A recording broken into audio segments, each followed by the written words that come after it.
Imagine l'Europe il y a plus de 1500 ans. L'Empire romain d'Occident vient de tomber. Les grandes villes ne sont plus protégées comme avant. Des peuples venus du nord et de l'est parcourent les plaines et les forêts. Partout, des royaumes naissent et disparaissent. Dans ce monde instable, un jeune chef franc va accomplir quelque chose d'extraordinaire.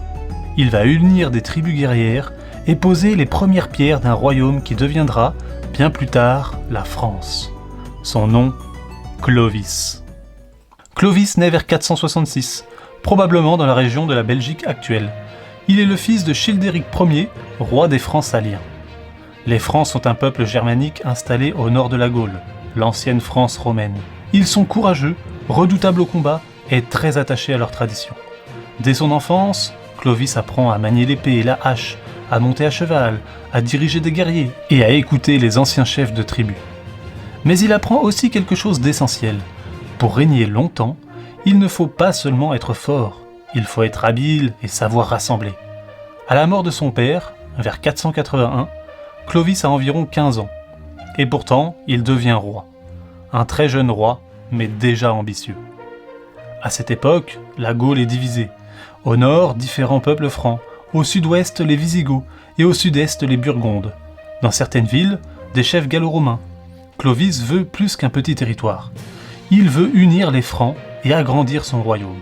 En 486, il affronte le général romain Syagrius lors de la bataille de Soissons. Clovis gagne. Une célèbre légende raconte qu'après la bataille, un soldat aurait brisé un vase précieux appartenant à une église. Un an plus tard, Clovis le reconnaît lors d'une inspection et lui rappelle son geste, avant de le punir sévèrement. Cette histoire montre deux choses. Clovis veut se faire respecter, et il commence déjà à protéger les églises chrétiennes. Peu à peu, il élimine ou soumet les autres chefs francs pour devenir le seul roi des Francs saliens. Il agrandit son territoire par des batailles, mais aussi par des alliances. Clovis épouse une princesse burgonde nommée Clotilde. Clotilde est chrétienne. Or, à cette époque, la plupart des rois barbares sont ariens, une forme différente de christianisme, et beaucoup de Francs sont encore païens. Clotilde parle souvent à Clovis de son Dieu unique, mais le roi hésite. Puis arrive un moment décisif. En 496, lors de la bataille de Tolbiac contre les Alamans, l'armée de Clovis est en difficulté. Alors, selon la tradition, Clovis fait une promesse. « Si le Dieu de Clotilde me donne la victoire, je me ferai baptiser. » Il gagne, et il tient parole. Clovis est baptisé à Reims par l'évêque Saint-Rémy, probablement le 25 décembre 496. On raconte qu'une colombe aurait apporté une sainte ampoule d'huile pour le sacrer. Cette scène devint l'un des grands symboles de l'histoire de France.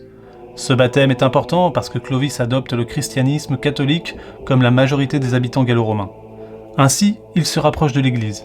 Il gagne le soutien des évêques et unit plus facilement son peuple.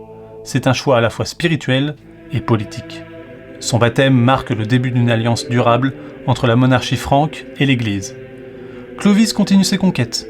En 507, il affronte les Visigoths à la bataille de Vouillers. Il remporte la victoire et étend son royaume vers le sud-ouest. Peu à peu, son territoire couvre une grande partie de la Gaule. Il choisit Paris comme résidence principale. Il y fait construire une église dédiée au Saint-Apôtre, la future église Sainte-Geneviève. Clovis ne se contente pas de conquérir. Il organise son royaume. Il maintient certaines lois romaines. Il laisse les populations garder leurs coutumes et il fait rédiger la loi salique, un ensemble de règles pour les Francs.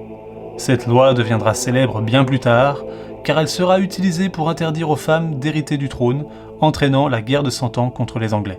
Le pouvoir n'est jamais simple. Clovis doit faire face à des complots, à des chefs rivaux et à des alliances fragiles. Parfois, il agit avec dureté pour conserver son autorité. Le monde du 5e siècle est un monde de guerriers, mais malgré les dangers, il réussit à maintenir l'unité de son royaume jusqu'à sa mort. Clovis meurt en 511, après environ 30 ans de règne.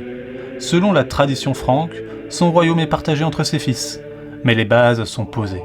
Clovis est souvent considéré comme le premier grand roi des Francs, le fondateur de la dynastie mérovingienne et l'un des pères de la future France. Grâce à lui, les Francs sont unis, le christianisme catholique devient central dans le royaume et Paris commence à jouer un rôle majeur.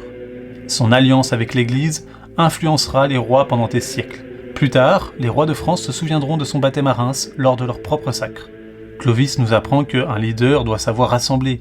La force seule ne suffit pas et que les grandes décisions peuvent changer l'avenir d'un pays.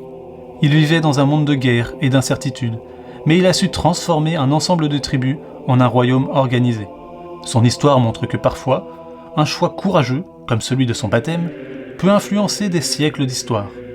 Et c'est ainsi qu'au cœur des forêts et des plaines de l'ancienne Gaule, un jeune roi franc a posé la première pierre d'un royaume qui allait grandir et devenir la France.